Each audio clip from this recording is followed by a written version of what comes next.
जैसे अगर कुछ धर्म के लोग अगर एक जगह पर इकट्ठे होने शुरू हो जाएं तो उसको एक कम्युनल नाम दिया जाता है।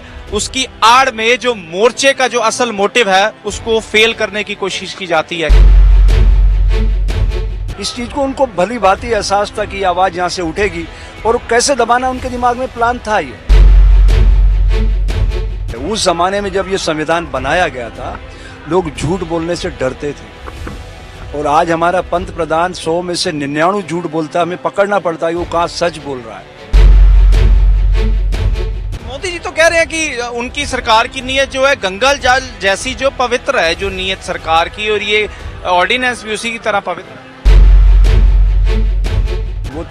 वो तो ये कह रहा था ना, रात को 12:30 बजे वो इवेंट करके कह रहा था कि नोटबंदी बहुत पवित्र है, काला धन आ जाएगा। ऐसा हुआ क्या?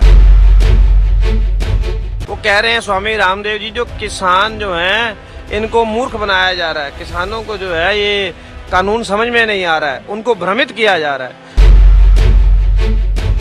वो तो आयुर्वेद के अपने बिजनेस चला रहा है। अब बिजनेस के लिए तो गवर्नमेंट की नीतियां और गवर्नमेंट की नीतियों का फायदा उठा रहा है तो वो तो सरकार के पक्ष में बोलेगा ही। 1947 से आज तक किसानों को भेड़े ही माना गया, सरकार किसी की भी हो। इस सारे ही राजनीतिक दल सिर्फ अन्नदाता अन्नदाता अन्नदाता कहते हैं। उस अन्नदाता के लिए उनके हृदय में वो भाव नहीं। किसानी कभी भी फायदे का सौदा भारत में नहीं रहा। भारत का किसान ऋण में जन्म लेता है, ऋण में पलता है, ऋण चुकाने के लिए भावी पीढ़ियों पर छोड़ जाता है।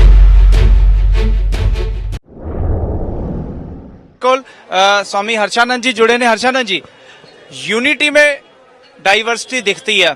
भारत देश की बात करते हैं कि काफी धर्मों के, बिल्कुल धर्मनिरपेक्ष देश है, सभी को अपने रिलीजियस प्रैक्टिस करने का अधिकार है, ये संविधान भारत का ये अधिकार हमें देता है।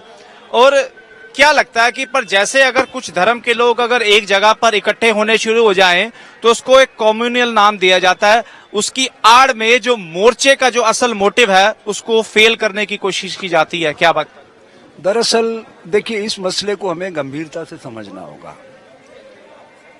अगर पेड़ को हरा भरा रखना है तो पत्तियों पे पानी डालने से कुछ नहीं होगा, उसकी जड़ों तक पहुंचना चाहिए।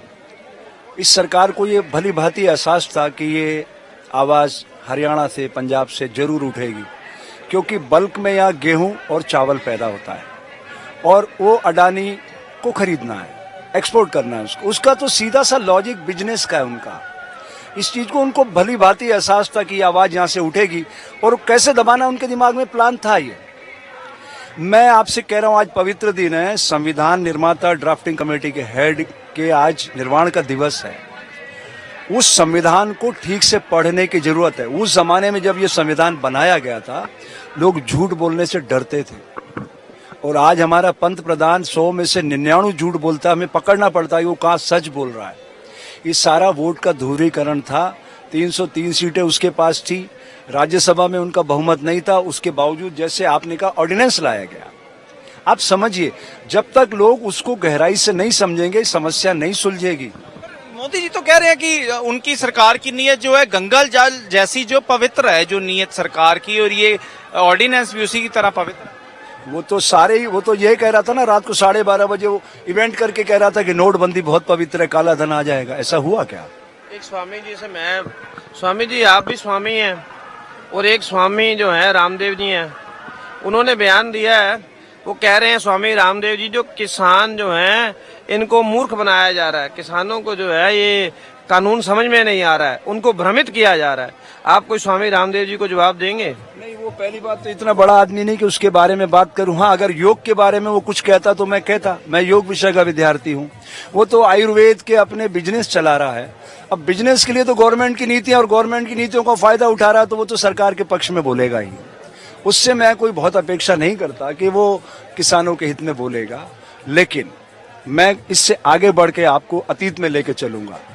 1947 से आज तक किसानों को भेड़े ही माना गया, सरकार किसी की भी हो, सबने उसका ऊन खींचा है।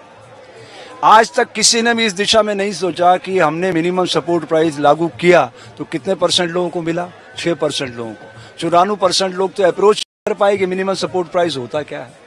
इस सारे ही राजनीतिक दल सिर्फ अन्नदाता अन्नदाता अन्नदाता कहते हैं, उस अन्नदाता के लिए उनके हृदय में वो भाव नहीं है। देखिए वीर जी, मैं आज आपके माध्यम से इसलिए हिंदी में बोल रहा हूं कि सारी दुनिया के लोग समझ सके कि मैं क्या कहना चाहता हूं। हिंदी भारत की मातृभाषा है, मुख्य भाषा है, इसलिए उसका इस्तेमाल कर रहा हूं। मैं पंजाबी की गल कर सकता हूं, लेकिन हिंदी में इसलिए कर रहा हूं कि सबको मालूम पड़े कि मैं क्या कह रहा हूं। दुनिया की सारी वस्तुओं की कीमत बेचने वाले तय करते हैं, किसान की फसल की कीमत खरीदने वाला तय करता है, जबकि सबसे ज्यादा पवित्रता उसको उत्पादित करने में किसान की होती, तभी धरती पुत्र कहलाता है। इस पे किसने ध्यान दिया?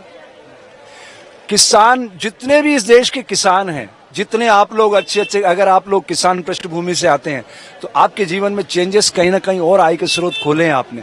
किसानी कभी भी फायदे का सौदा भारत में नहीं रहा। भारत का किसान ऋण में जन्म लेता है, ऋण में पलता है, ऋण चुकाने के लिए भावी पीढ़ियों पर छोड़ जाता है। ये हमारी सारी अर्थव्यवस्था ऐसी बनी हुई है कि उसमें उसका लगातार शोषण होता है।